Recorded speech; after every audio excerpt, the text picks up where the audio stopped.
Big Island's mass transit system is carrying a fraction of the passengers compared to a few years ago.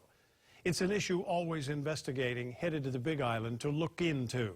Last week, we told you about the crippled fleet due to maintenance issues, thousands of dollars in missing fares, and a past due base yard that's already costing $11 million. Tonight, we're dogging and digging more into the impact that is all having on the riders. Gina Mangieri is Always Investigating and found out what it will take to get riders back on the bus. Gina? Joe, the biggest impact from all of these issues is service. There have been hundreds of thousands of rides lost in recent years, and I found out that's having a big impact on the poor and rural areas. And we asked, what can be done to help? Hawaii County buses used to give more than 1.3 million rides a year, a helpful pickup for locals and visitors in the town areas, a lifeline for others in more rural spots. Our routes are very long, from Pohoa all the way up to Kona, because a lot of these people that are using the bus are using it to go to work at the hotels. And no one could argue with the price. It was a good thing for the community to have that free bus rides. And then we went to $1, and then a year later we increased the bus fare to $2. We used to keep it in our storage in the back room. From there, thousands in cash fares disappeared in an as-yet unsolved theft last year. But that's not the only thing mass transit is missing. Hundreds of thousands of rides have evaporated too, down to 800,000 a year. When Harry was first mayor, the fares were free. Do you think it's all about the cash fares, though, or could it also be that if more buses were working and were running, that you'd have more riders?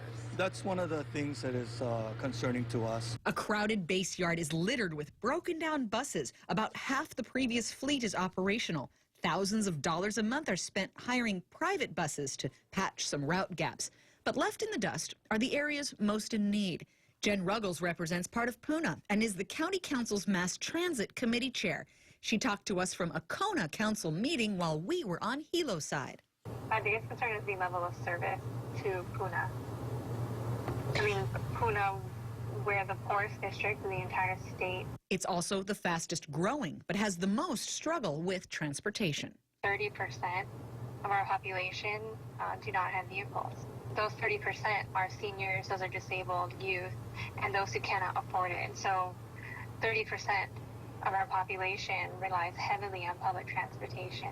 Right now, the future of transit operations on the Big Island is being laid out in a $500,000 master planning process. This is going to be the next 20 years of our mass transit, and as far as what I've seen with the consultant and the consultant's initial plan for Puna, if it is not adequate to meet Puna's needs, it falls remarkably short of meeting the needs of our district. The very way the area was developed is putting the county and residents in a catch-22. The majority of our subdivisions that people live in are considered private by the county, and so the county has taken this position that they will not help with road infrastructure improvements that mass transit is saying they need in order to service our residents. What can you do about some of the most underserved communities who may be in the most need of additional service and more services? Talking about Puna, Pohoa. Well, we are looking at a plan in regards to the uses of the bus. So therefore, this master plan that's coming out very shortly, we will be addressing the needs of the routes, trying to adjust the routes to ensure that we get the best opportunity for people to use the bus. They've applied for several grants, which will help pay for more new buses. If you get all the grant money, how much will that probably be? I'm going to say probably we're looking at about 1.5 million.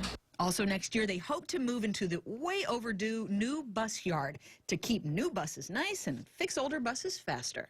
Because these are the conditions that they're working in. As you can see, there's only, I think, 3 buses here in the dock.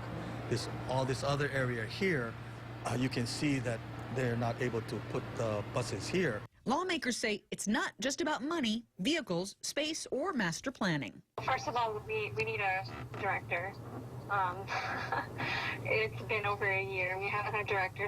For a while, they were paying for essentially two directors, one a temp, the other a longtime civil service staff. Okabe says they're narrowing down a permanent hire from about a half dozen applicants. Well, we're in the process of, again, getting an administrator for this particular position. We'll know within the next 7 days. It's unfortunate, and we need a big change. We need a big shift in the management. Overall, I just think it's been a lack of competent and adequate management. One big thing still outstanding for the Transit Department is an audit of their cash handling that's been in the works. We'll follow up on what that audit uncovers. Also, the efforts to get a new boss on board and the outcome of the Mass Transit Master Plan. Gina Mangieri, KHON 2 News.